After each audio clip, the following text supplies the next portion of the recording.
Hello and welcome to another episode of Whysosidious, a nerd podcast. Today is our Week in Geek, where we discuss news, rumors, casting, and all kinds of stuff of that nature. Here with me are Caleb and David. So let's just get into this news here.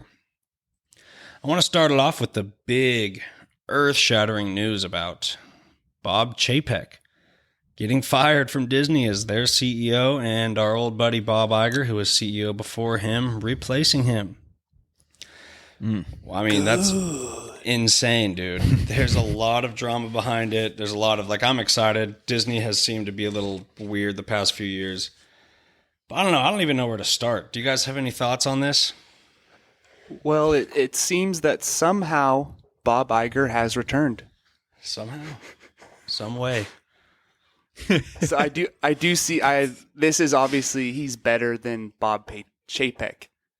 You know, yeah. Bob Iger is like Thanos mixed with Emperor Palpatine when it comes to collecting the Infinity Stones. He's the one who bought Marvel and Star Wars, Fox. He collected all of them. Yeah. But this also at the same time could be showing panic from Disney. Like, we need you to come back and save us right now. Like, we were hit hard by COVID. Our movies are not doing as well.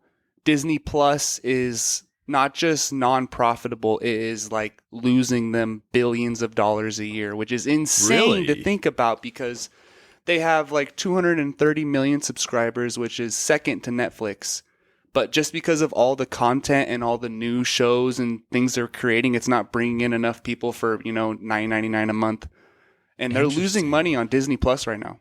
I did not know Plus, that. they're putting a bunch of movies straight to Disney Plus, which under Chapek is when that really started happening. That's why they got sued by Scarlett Johansson, because she had something in her contract saying she's going to profit from box office sales.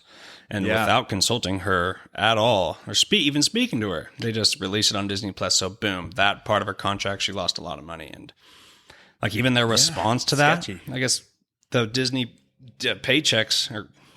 Chapek's Disney, their PR team started doing this weird, bashing Scarlett Johansson thing where they're saying she's selfish, wants money in the midst of COVID. She has all this money, but she wants more kind of thing. That backfired. They ended up cutting her a huge check. And Pixar, they had a movie called Red Rising or something like that. There was a couple different movies that out of the blue they just decided to throw it on Disney Plus. It just takes so much of the profit away. And all under Chapek, he literally created a management team that made these decisions. And these weren't creative people. These are bankers and stuff that he brought on. They had a name, but it was just it took the power of, the heads of these studios, Kevin Feige, Kathleen Kennedy, whoever's in charge of Pixar. And it just pretty much, took that power away. So there's a lot of people that are actually really happy about his firing in the business, in Disney, that are stoked about it. Okay. Yeah, well, I know John Skipper, so he used to be head at ESPN. He's now with Meadowlark Media.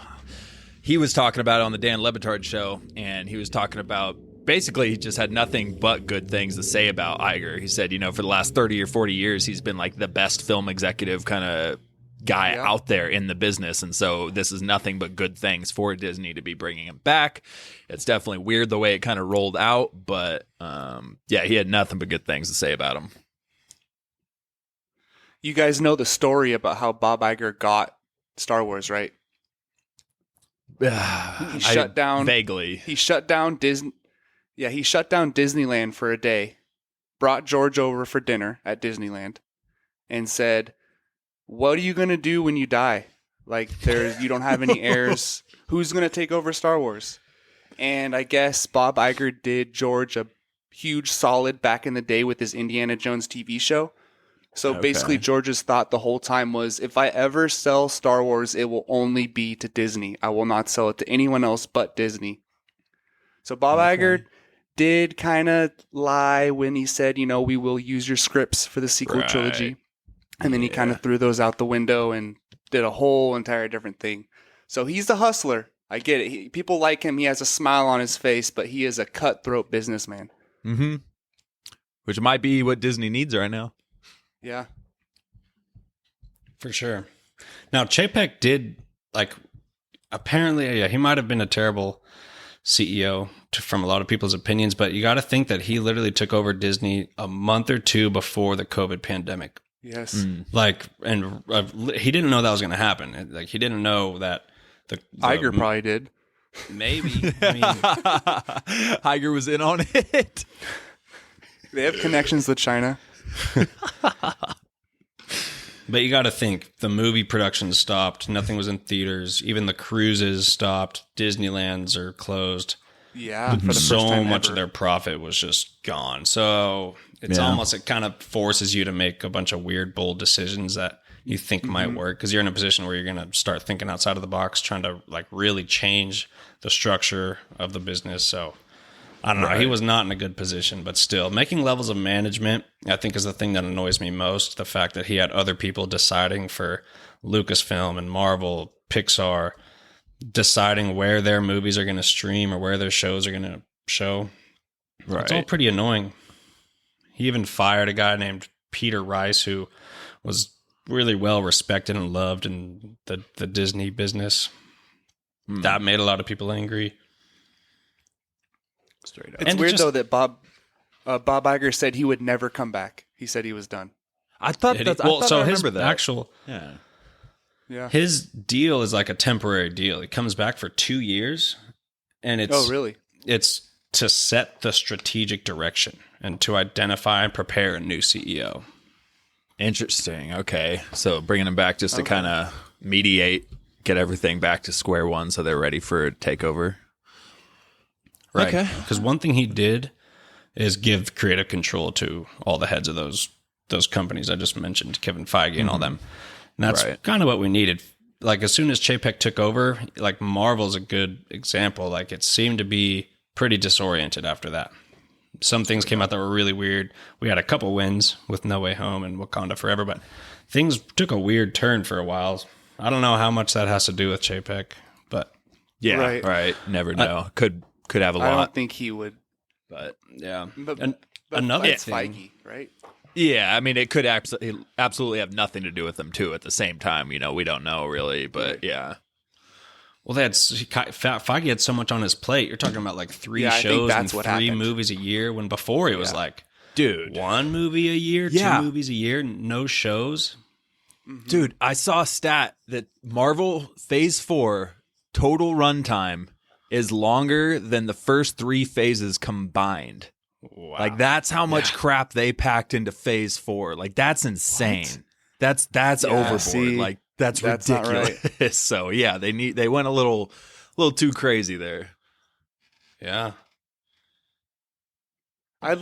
For Marvel, I'd like to see 2 movies a year and maybe 2 shows in between those things.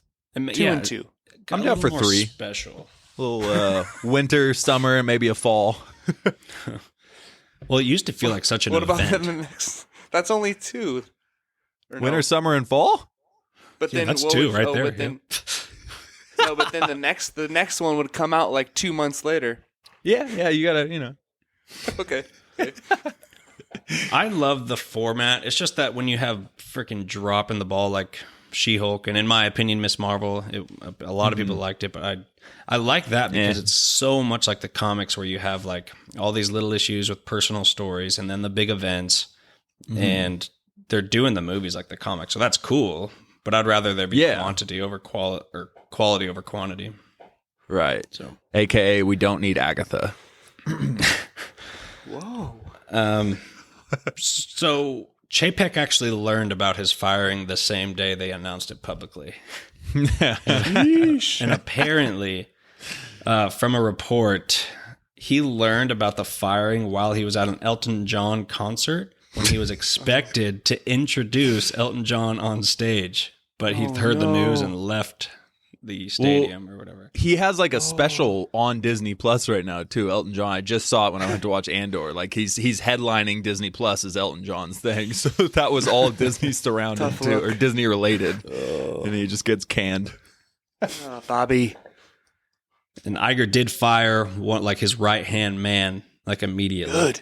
His name was There you go. Kareem Daniel, and that was one of the Clean bankers shot. that was put in that division that was making all these creative decisions. That Daddy's back. Get your shit together. Yep. He's back. if it seems like Game of Thrones, You know when he someone stepped in there becomes- cock swinging. Yeah, he came in like Tyrion, bro, and started cutting people out of the small council and all this shit. Right. Setting up fake lies to see who's the rat. Oh my god, I can picture it. Going to Kathleen, I heard Kevin, Marcella's and whoever going the to Pixar Dorne. guy is. Yeah. Hey Kathleen, so we're gonna redo the Star Wars sequels, all right? So don't tell anybody. And then go to Feige. All right, we're gonna redo Endgame. Well, you know the things aren't going well. We're just gonna do it over. Well, so I'm not like Kevin Feige was always in a position of power, regardless of who was in. The creative situation might have changed a little bit, but one thing I'm super curious about is Kathleen Kennedy, because Star Wars has sucked kind of before Chapek came in, right? I mean, not Star Wars sucked, but things have been kind of weird with Kathleen Kennedy. So I'm real curious where that's going to go. Well, there is a rumor coming out that Bob Iger's first big move could be that Kathleen Kennedy's tenure as president of Lucasfilm will end next summer, either shortly before or after Indiana Jones 5. Bobby. Which would make sense. Hell yeah. Let her do Indiana Jones 5. That's kind of her thing. She's always been doing the Indiana Jones movies. And then, see ya. Has she? Is that why the last one sucked? Yeah, she produced the last Indiana Jones. Come on. Oh, I didn't know that. It checks I think out. It's she's a done all horrible of them. movie. What do you mean she's done all of them? She was doing it in the 80s? Yeah. What? I didn't know that. Let me look that up. I'm going to have to look Better that up. fact check that. Let me fact check that. But I'm pretty just sure because 14 years old. her and George have been Directing homies. Holy crap. Yeah, in 81, she co-founded the production company Amblin Entertainment with Steven Spielberg. And E.T.? first film as a producer was E.T.? Oh, my God. Well, shoot, you've fallen off, Kathleen, I guess, because that's Back to the wild. I didn't know Future, she was The a Goonies. The Goonies, too? What in the world happened to you, Kathleen? That's weird. Man. She's a producer. Yeah, I Not didn't a head know. of a business. Yeah, Wow. true. You know? True. Yeah. Now didn't that I know that. think about it, if I knew that stuff when I heard she was going to run Star Wars, I would have been stoked. Yeah, Before George right? handpicked her. That's wild. So yeah, she's just not cut out for this position, but Right. I can't believe I didn't know that. Huh. I take back half of the stuff I've said about you, Kathleen. We'll take half of it. We'll call it even. Right. But that's a great example. If she's a great creative person, running a business is so different. It's like hiring bankers to make Yeah. creative decisions. They are not Yes, creative. again. They shouldn't make the decisions. No. Wow. All right. I guess we can kind of move on from that. I will say, though, that they have to pay out Chapek's contract, which he just renewed, apparently. So that dude, it sucks losing a job, but that dude is not going to he's have fine. to work.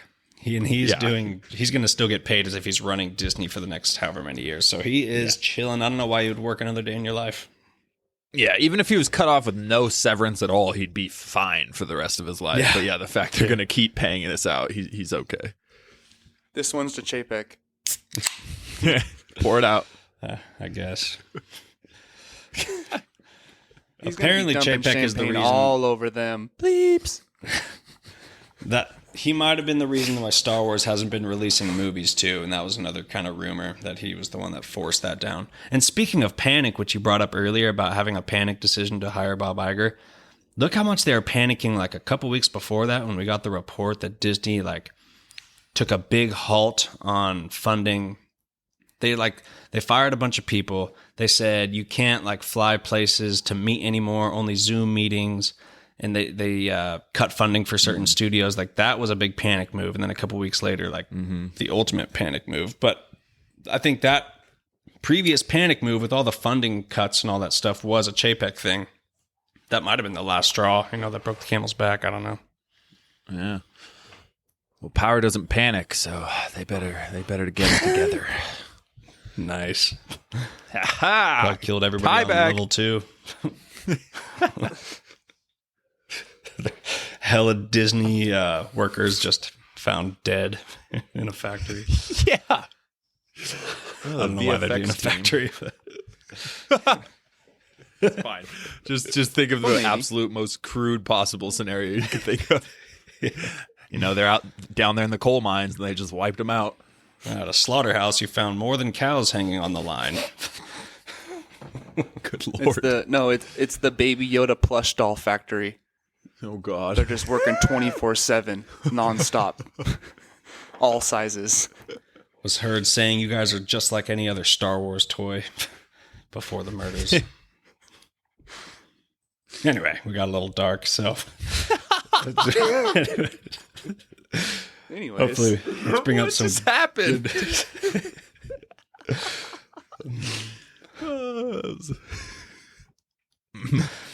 Dave, you got anything else for us? Let's do some good news.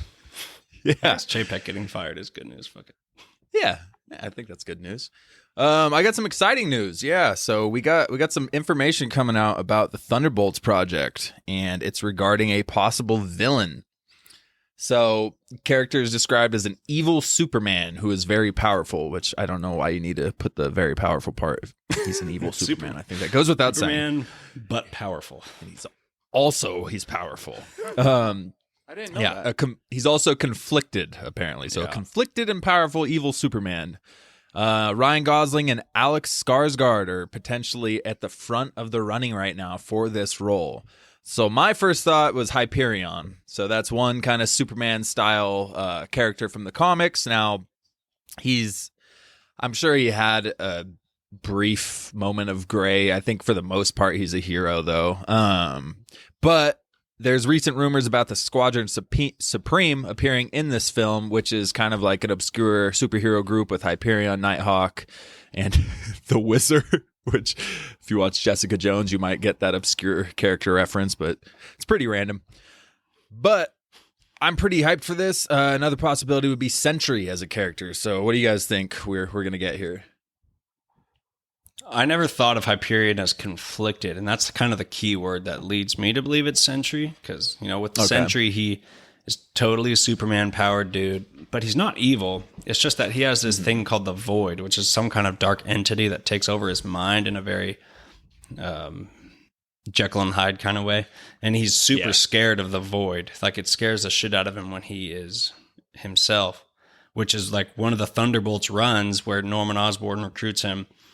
Norman plays like his best friend, trying to play the psychologist, like getting him to get rid of the void in his mind and all this stuff, just for later, Norman comes back to be like, when things got hot, he's like, yo, why are you such a piece of shit? Why don't you do anything? Why don't you just give in to the void and let your powers loose? Like, he manipulated him so bad. It's actually a really cool relationship, but that was in a Thunderbolts run.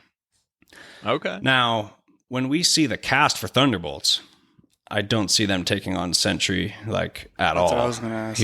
He should wipe them out. I mean, I don't know. So this is just a rumor. Yeah. It came from a pretty reputable dude named Daniel Richman who says some things that end up being true. All this stuff. He's probably a good insider, but I don't know. I think we'll learn a lot more about this. As a main villain of Thunderbolts, I wouldn't think so. Although it would excite me because they could make it creative and figure out a way to do it. Yeah. Yeah, if it's Ryan Gosling or Skarsgård, sorry. If it's Ryan Gosling or Skarsgård, that would definitely help build up bringing in a brand new villain. Because I've never heard of either one of these guys. I'm not the big comic book guy on the pod. So they need a big actor if they're going to introduce this new villain. Yeah, for sure. And also, evil Superman, I don't see anybody on the Thunderbolts standing a chance. Yeah, I don't know how they're going to play that. And I would imagine, I don't know. I kind of hate the whole villain comes into play, he's too overpowered, and then he has to team up with the heroes at the end for a kind of almost weaker villain, like the whole Black Adam deal there. So I don't know how they're going to exactly put them into that role. It's kind of hard to picture. But apparently Hyperion was antagonist, in the Avengers Assemble cartoons and a couple other things. So recently they've made him more of like a anti-hero kind of thing. Okay, cool. So I'm only familiar with him through the Jonathan Hickman run, where they literally pulled him from another universe and he came into the Avengers squad on the 616, and he was a good guy, but he was very brief. I don't know a lot about him or the freaking Thunder Squad or whoever you just brought up. The Squadron Supreme, dude. Get it right. That's what I said. So what is that? Is that like the Thunderbolts version of the Sorcerer Supreme? It's like The bad guy version. It's like the D Team Avengers, I think. Oh. Yeah. So Thunderbolts are like B, C level, and this is D. Yeah, apparently. I don't know. And Because Red Guardian puts them down to C. Yeah. So the character was introduced right before Secret Wars, though, in the comics. Him and Thor went to battle the Beyonders, and they kind of just died before Secret Wars hit. But it all kind of fits where we're going towards Secret Wars. Okay. Sweet. All right, Lub, what else you got for us? It seems that James Gunn has warned that the Guardians of the Galaxy Volume 3 is a very, very emotional movie. Everything about getting the performances for the holiday special was easy, whereas Volume 3 was torture in every way. So I kind of like this because Guardians of the Galaxy Volume 1 is like top 5 on my MC list. Mm-hmm. But then Guardians of the Galaxy 2 tried to kind of repeat the same things, make things new, and it isn't on the same level. So I think with Volume 3, they need to kind of take things in a different direction, not try to recreate Volume 1 over again. And it is the end of the Guardians, and obviously James Gunn is going over to DC after this. This is his final Marvel movie. Right. So I think that this does need to be a different tone of movie than the first two. I felt like Volume 2 was way different than Volume 1. Just the story. Yeah. And even the tone a little bit. I don't know. Story was way different in my opinion. Tone was a little similar, but well, with Guardians of the Galaxy, I guess, the tone's always going to be kind of similar. They're goofy people who get shit done. Right. But you had this weird family thing for Volume 2, this theme with his dad. But, actually, now that I brought that up, I feel like this could be more of a repeat of Volume 2. Like you said, hopefully it's not. Because I heard that Rocket Raccoon is going to be kind of central to the story with how he was created and maybe his father or whoever created him. So maybe they will continue that family theme. Dude, and I mean, Volume 2 was emotional at the end. The whole Yondu thing and the father thing, like that had me tearing up, dude. That was an emotional ending. And the whole funeral at the end, too, and the Ravagers and everybody show up for it. Like, they're playing Cat Stevens, father and son. Like, that was hella emotional for me. So, That's true. I'm stoked to see this. What's up? It's still a good movie. Yeah, I do like it. But I think we're going to get some, like you said with Rocket Raccoon, I think that's going to be heavy. And I think we're going to get a couple deaths probably because like you said, like this is probably the last Guardians movie. Like, I don't know. I don't know exactly how they're going to play it, but it kind of makes sense to me that this is going to be a more emotional movie. In the same way the Thunderbolts shouldn't be able to take Sentry, we know... not Black Adam. Adam Warlock is going to be in this movie, and that does not seem like someone they can face. But at the same time, he is for sure a good guy where Sentry is way more conflicted. But I mean, I'm so excited to see Black Adam. Adam Warlock, I think that'd be such a sick story for them to realize he's alive, he's causing some trouble. They go to try to stop him, get their ass kicked, blah, blah, blah. There's conflict, and then he kind of realizes he's good, just like our boy, the Stranger. I'm good. But so I feel like there could be a lot of really good stuff in this one. What I'm most excited about for Volume 3 is how they bring Gamora back to the team. Yeah. Because she still is estranged. She doesn't remember anything. It's still 2014. She's not going to want to join the team. Whatever. You know, how are they going to get her to join?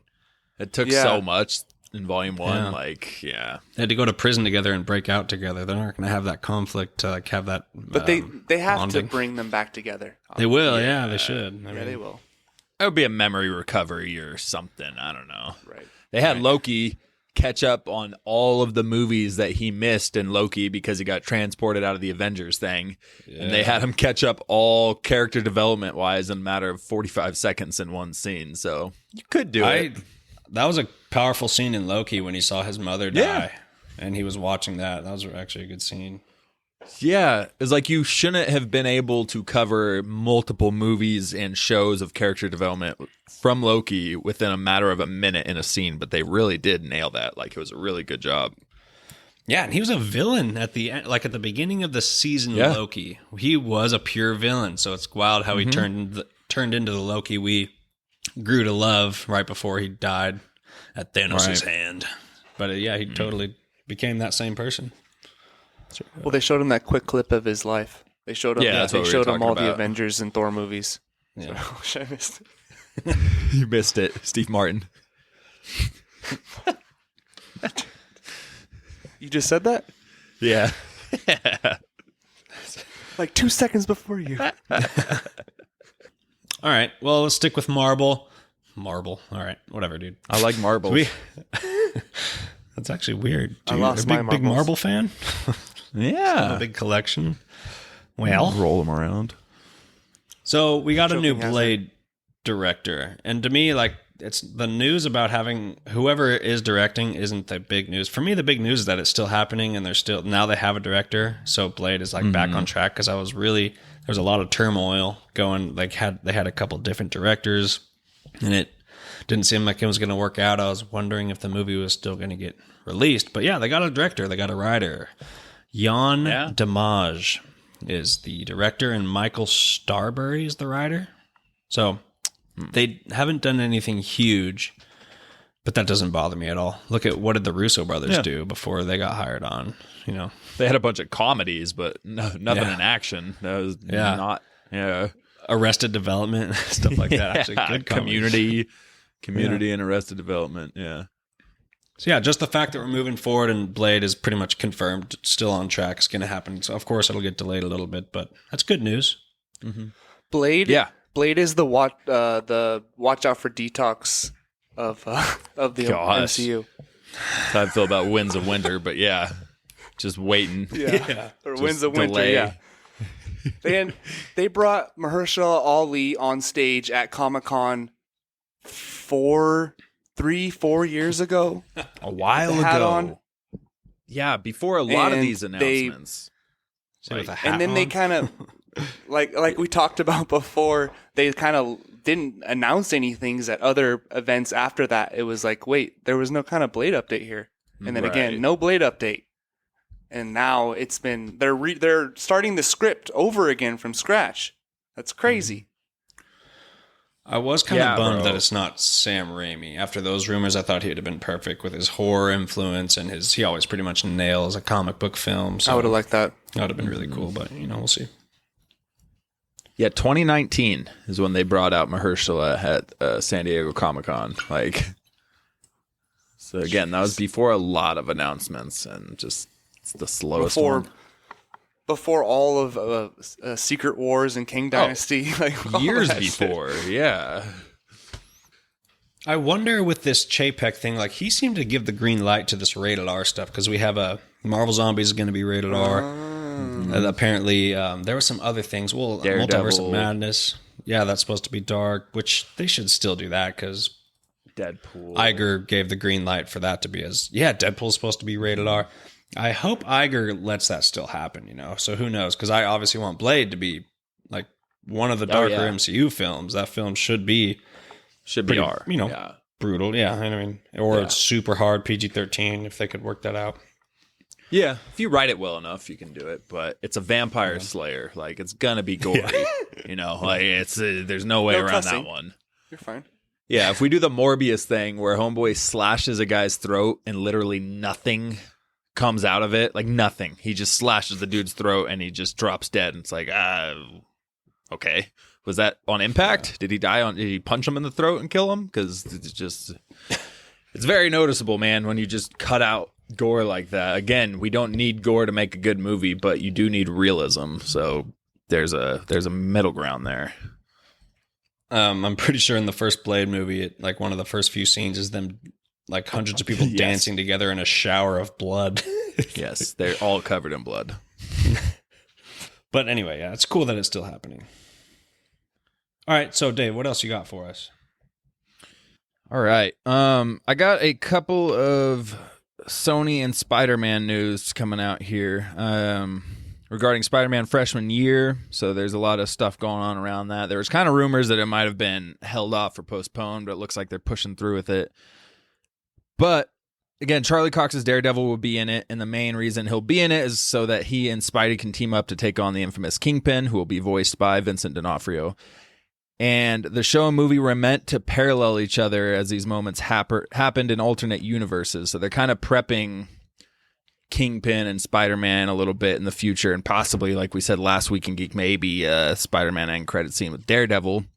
But Daredevil's going to be appearing in this show, and he's going to get another classic hallway scene. And apparently it's going to be like an incredible introduction for him. So there's a lot of stuff building on that. And on top of that, Vincent D'Onofrio has also had statements regarding the fact that his main goal, essentially, is to fight Spider-Man on screen. He says there's really only one real end goal at the end of this. And so I'm just super excited. Spider-Man, Daredevil, like that's right up my alley. So I'm really, really looking forward to this, even if it's just an animated show, because it can easily reflect into the live action stuff. And Sony is also cranking out, I forget how many. They are cranking out multiple Marvel Sony shows, live action, which I'm less excited about this one because, again, we don't trust Sony. And the first thing they're doing is called Silk Spider Society with The Walking Dead showrunner Angela Kang. I don't know if you know anything about Silk from the comics, JD, but apparently it's a Korean-American woman bitten by the same spider that bit Peter Parker. How the hell do you figure that? But whatever. She escapes imprisonment, searches for a missing family on her way to becoming the superhero known as Silk. So I'm really not excited for this development at all. With any type of Sony live action shows, I don't need any extras, and I don't need them tampering with Spider-Man any more than they already have. But the animated stuff I'm excited for. I'm not a fan of derivative characters. Like when you have the one thing that did it kind of okay was Green Lantern, because there's a corpse with many, many Green Lanterns. But when you do like all these different Hulks or all these different Spider-Men, it just gets a little bit weird. Like Peter Parker is our Spider-Man. Hal Jordan is my favorite Green Lantern. Freaking Bruce Banner is the Hulk. Tony Stark is Iron Man. You know, there's also a lot of Iron Man. So that's kind of annoying, and I'm not excited for that. However, him fighting Kingpin's awesome. He's a New York guy. Of course they fight. In the comics, they fight. Big villain thing. Video games.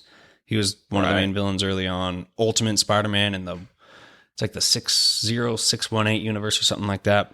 One of the Spider-Man villains. That's all good. Daredevil and Kingpin for sure. Give us more Kingpin. Like that is the Joker to Daredevil. Like 100%. Out of all the great Daredevil comics, Kingpin is in the background somewhere. So the more, the better. Well, Kingpin seems kind of like the guy that's connected to a lot of superheroes. He's huge in the comics. Like, right? Like size-wise. Spider-Man, Daredevil. Yeah. Hawkeye, he was just in the Hawkeye show, right? Yeah, main villain of Hawkeye. Yep. Yeah, if it's in New York, he is, in control of the underworld. So, of course, if you're in New York, you're going to cross paths. And it would be cool to have all these Disney Plus shows have kind of a villain that's going in between each show. Agreed. A little connective tissue with the villain, at least. Opposite of Fury. Yeah, right. Fury's Yeah, running all that, exactly. and then you got this villain Kingpin running through everything, connecting everything, which they're kind of doing with Val right now, but I'm not like super crazy about that until they develop that further. Right now, I don't really care. But I just and Vincent D'Onofrio as Kingpin. I'm rewatching season 1. I rewatched season 3 because I hadn't seen it for a bit, and I wanted to watch the Bullseye stuff. And then sure enough, I finished it, and you get that final fight scene, which I won't spoil it, but it's freaking just raw emotion through the whole scene. And so naturally, I was like, I got to rewatch season 1. So I started watching. I just went to season 1, and Vincent D'Onofrio's Kingpin is such an incredible role. He switches so easily between when he's with Vanessa, and he's kind of like genuinely saying how he's trying to save the city, and like he's being totally open and vulnerable, and then a split second later, he's smashing a dude's head in the car door, absolutely losing it. but like his performance in it is just so believable. He's such a perfect role for Kingpin, and I'm so glad the MCU secured him. And Vanessa is a perfect counterpoint. Usually not a fan of romance. That's a romance that works. Dude, really good. She like supports Really good. him, supports his like taking over the Empire situation, supports his violence if it means it's going to save them. But she's also like a character that you don't think is evil at all, but she still supports Kingpin. It's such a great relationship. Right. Until there's one point at the very end where she even again, I won't give any spoilers, but at one point he's not going to kill somebody. He goes, he's no longer a problem. And then she goes, can he hurt us down the line? Yeah. He goes, yeah, I suppose it can. He goes, all right, maybe he should have him killed then. And he puts out the hit on him. It's like, ooh. But so that's a really cool dynamic. I kind of hope they bring her back too. The actress for Vanessa was pretty good. It worked really well. So yeah. Really well. And Bring his yeah, girl Vincent D'Onofrio was made for that love role. her. Love her in that role. Yeah, Dude, you got big fan. Love her in that Dude, if you've never seen Winter Soldier in your life and you could watch it for the first time right now, you would freaking do it. And that is the same thing with Daredevil. You should freaking do it as soon as possible. I'm telling you, it's as good as Winter Soldier. It is up there. Dude. It is. I know. It's pretty. There's definitely some nitpicks I have on the rewatch with it, but still, overall, it's an incredible show. I liked it the most I think this is my third time rewatching it a couple months ago, and I liked it more than I ever have. Straight up. All right. Lub, you got anything else for us? Something a little outside the nerd culture. It seems that Quentin Tarantino is postponing his 10th film, the last film before retirement, to direct his very own limited TV series. A first for the legendary director. The plot is unknown, but we know the show will be an 8-episode limited TV series. So in the past, he's helmed single episodes as guest directors in shows like Alias, ER, and CSI Crime Scene Investigation. Wait, Tarantino Yeah. has done I a didn't know that before CSI either, but- I'm Mm-hmm. Interesting. And an ER episode. The hell? Okay. I'm pretty interested to see what he does. I feel like it would probably be for HBO or Netflix. Yeah, it's usually pretty R. Yeah. He's good. It's Right. like he's hit or miss for me. He has some amazing movies. Obviously, you got Pulp Fiction. I really like Django, but like it's always a super too. weird style, so it can go hit or miss. You know, he's kind of the Grant Morrison of movies, where it just gets weird, but sometimes it hits perfectly. Yeah, he kind of strokes his own ego sometimes. I don't know if that's the best way to put it. He lets himself be him too much sometimes, where it's just like, okay, bro, like, let's take it Like easy. Like, all I don't know. I love Pulp Fiction. I love Reservoir Dogs. Yeah, I love Reservoir Django. Dogs. All of Once his Upon a classics Time from the 90s are solid. Yeah, Once Upon a Time In Hollywood. Hollywood Yeah. was awesome. Right.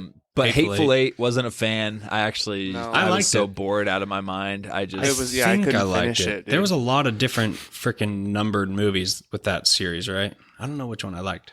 I liked the one with well, like they're in the cabin. They get stuck in There's a a Something blizzard in the 7, cabin, too. and then they just keep killing each other off one by one. Essentially, I it's didn't- like a yeah. 3.5 I didn't see hour that movie. Yeah, it was just Chris Pratt in dragged. that one? No, that's the one. It's the 7. I Something like with the S in Magnificent Seven or something.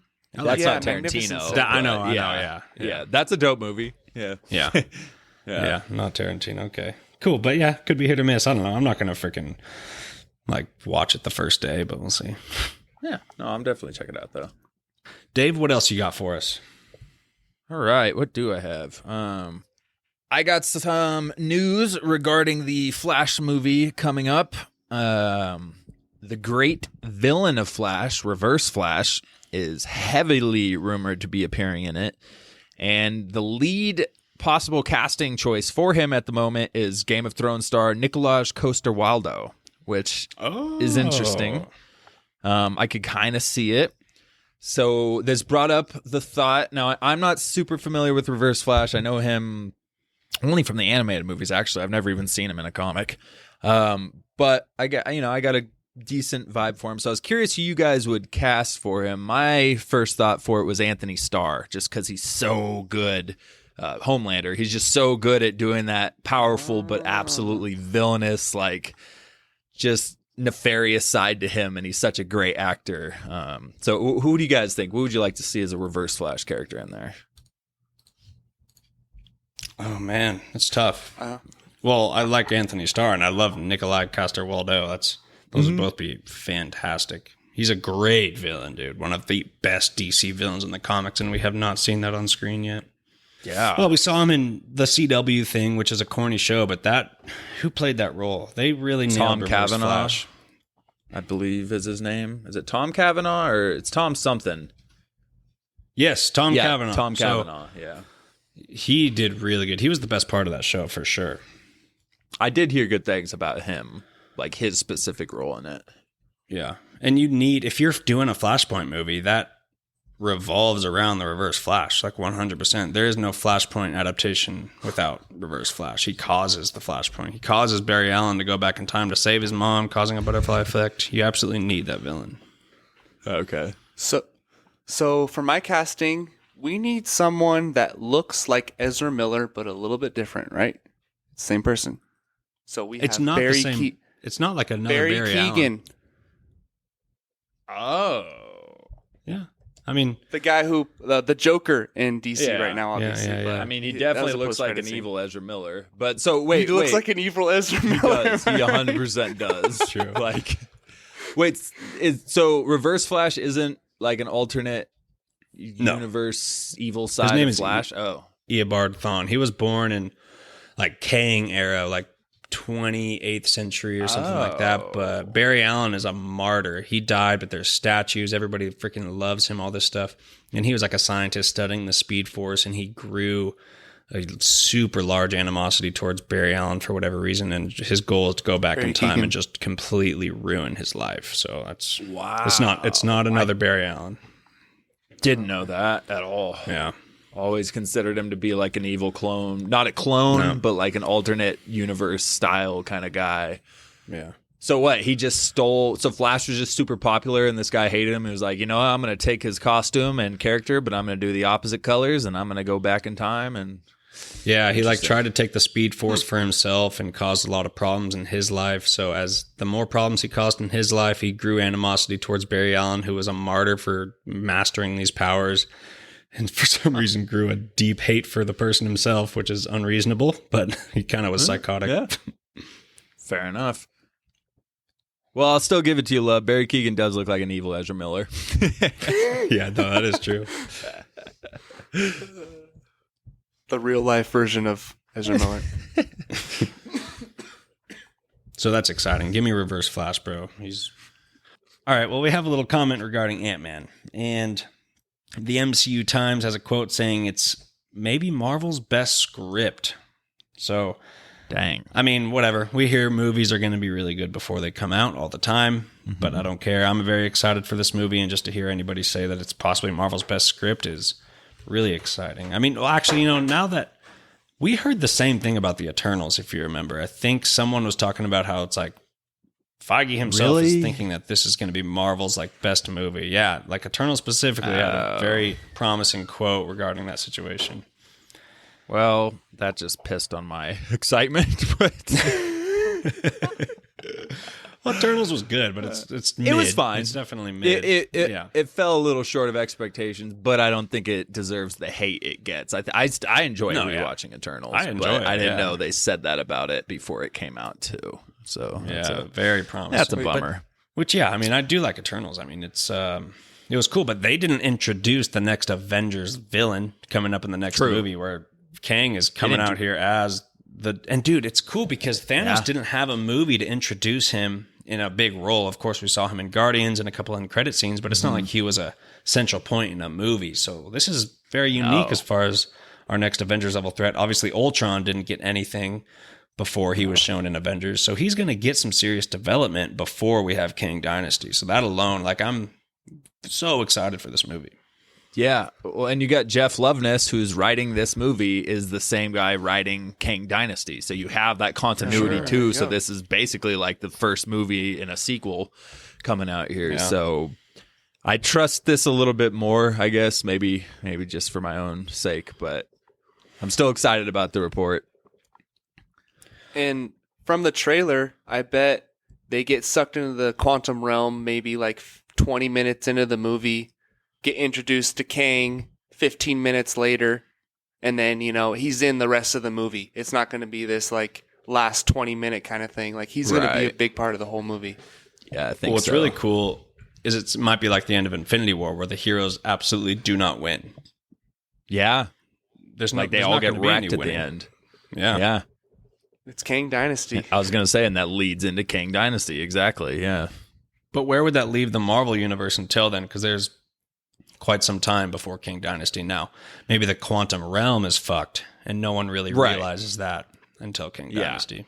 Like Ant-Man and them are stuck. They're screwed until Kang Dynasty. But yeah, it doesn't affect the rest of the universe for, and then movies. Then they could recast that rat to bring him back into the world from the quantum universe, and we have that continuity. And when it comes to Kang Dynasty, you don't want to like have a remake of Infinity War, so you need to like switch it up a little bit to where. But Kang will still obviously be alive. Maybe not though.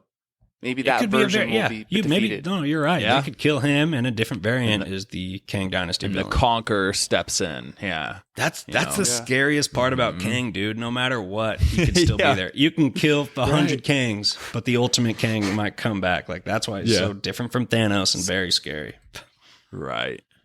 Yeah, I got a little bit more about Marvel, just in general, since we're kind of honing in on Ant-Man and Quantumania and all that. So we talked about CCXP22, the most notorious and greatest, comic convention out there. Right. Last couple Weekend Geeks ago regarding Sony's announcements of Spider-Man.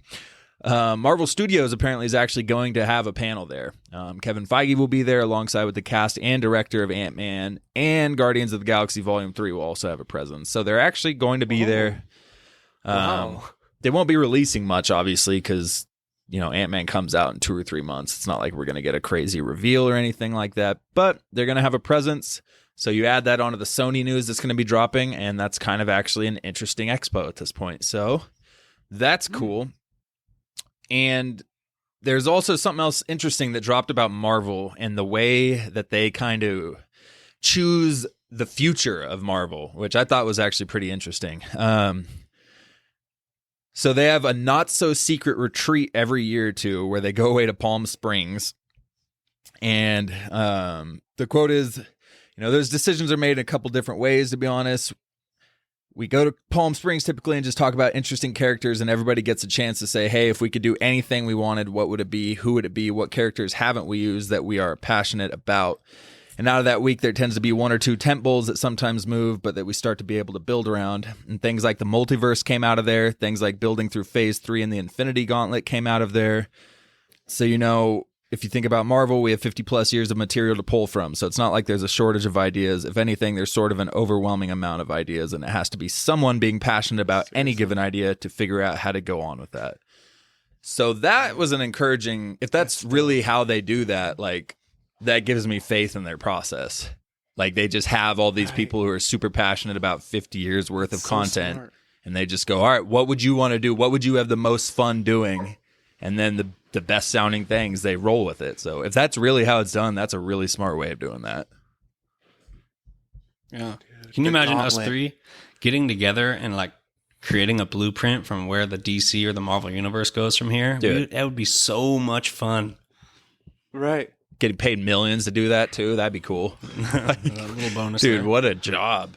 Or just to like go to that retreat, sit in the corner, and then one out of 3 of us gets to make a pitch and just see how it goes. Yeah. Dude, it's just sick. It makes you feel like they have a more grounded connection to this content rather than, again, kind of some of the way that Star Wars has been handled or stuff like that. Yeah, it's not what makes money. It's okay, where's the passion at, Yeah. So that's encouraging. Bankers making creative decisions. It's not what's going to make good content. Right. All right, well, let's wrap it up with one more piece of news. What do we got? Yeah, so we got a sad development coming out here. So Chris Hemsworth, he's been doing this show on Disney Plus, I believe, called Limitless.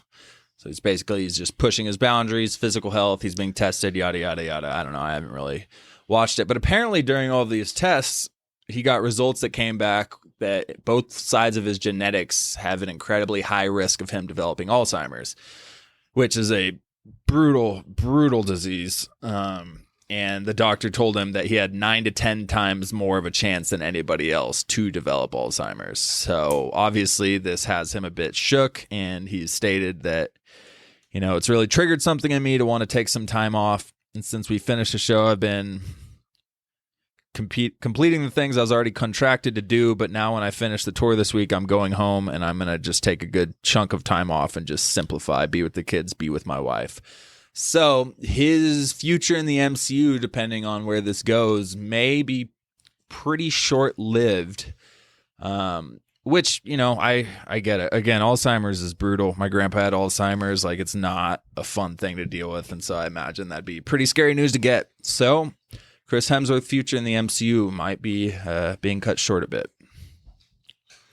That's fine, honestly. I feel like his story was wrapped up well in Endgame. And Thor 4 was just something where he wanted to keep going. Like, he didn't want to stop being Thor. He probably liked the paychecks. He liked doing those movies. Mm-hmm. And that was kind of just an add-on where they did kind of set things up at the end. But at the same time, if Thor didn't show up again, I wouldn't be that upset. Like, you know, how did his story end? The one thing would be somehow meeting up with Loki in Secret Wars. Like, another version of that would be cool to see. Yeah, that would be. But besides that, he doesn't need... You don't need Thor 5. No. That's for sure. I'm not, anticipating that at all. I don't need Thor vs. Hercules. No. Like, I'm good. No, please. Oh, yeah, I forgot about that. Yeah. No, I freaking do want Thor in the Avengers movies. We don't need a Thor 5. I feel like, but King Dynasty is so far away, Secret Wars is so far away, that gives him plenty of time to go back and hang out with his family, and then put his working boots back and come on, because you might have a disease, but there's fans. There's fans out there that want to see this content. Oh my God. I'm just kidding. All right. Very insensitive, but very funny. Go get your working boots. No, but I'm thinking like Alzheimer's, Take I your feel vitamins. like, is prevented by your neurons firing. If you keep your brain occupied, I feel like that's something that's supposed to kind of push Alzheimer's back. If you go home and hang out with your family for a couple years, it might kind of bring Alzheimer's into your brain in a little bit, and that also sounds insensitive, holy shit. But I mean, like, he might end up, he might realize that he wants to keep his brain occupied, because at that point you're kind of just sitting back, letting it come to you. But I also am very happy for him to make that decision to stop working. He's been a very busy guy for freaking 20 years, ever since he became Thor and cast some other roles. Been busy. Like, that's awesome for him to go back and hang out with your family, take a breath. You have plenty of money, just relax. And if you want to come back, you're very welcome to, but you know what I mean? So I am happy for him to make that decision for himself. Memorizing roles or memorizing lines could help. Yeah, Well, that's what I'm saying. So the brain activity there, I think you might have a point. I think the main aspect of it is high stress can really kickstart Alzheimer's. And so obviously, he's got the workout stuff to get in shape for Thor, which again, obviously working out is fine and is good for your brain, stuff like that. But obviously he's pushed past, leisure exercise. It's like full on hardcore training. And long hours, whatever the case is, high stress of the tours and everything. I think that's more what he's kind of trying to avoid a bit. But you're not wrong. I think actually memorizing lines would help. And just the impact of learning about this Alzheimer's thing, you absolutely need to take a step back and just hang out and because that's deep and that's gonna hurt. That's pretty scary. Mm-hmm. So take a step back. But they say like teachers and stuff have like way less Alzheimer's situations because their neurons are constantly firing. They're constantly using their brain and stuff like that. It's interesting. Makes sense. So how the brain works. Yeah. No, seriously. Well, it's if you stop using your muscles, you got the atrophy. Right. Brain, similar in a way. Mm-hmm. Or like a guy's super healthy, retires, dies a couple years later because he stopped working every day. Mm-hmm. Yeah, become a dad of like twins and stuff, and just start eating way more and gaining weight, stuff like that. Is there a guy like that? I haven't heard of him. Just like way less healthy and working out less. Probably wearing glasses right now. We have fun. No, that's have good fun. for him, bro. Take We a like step to have back. fun here. Yeah. All right. Well, on that note, let's just wrap it up. Thank you for joining me, Caleb and David. And don't forget to follow us at whysosidious pod, Instagram, Twitter, TikTok, and send in a comment or question at whysosidious@yahoo.com. And we'll see you next time for our Andor finale review, coupled with the penultimate episode that we're going to fit into one review. I'm definitely using the word now. Oh, my name is David. When I unzipped my pants, I found a calculator down there.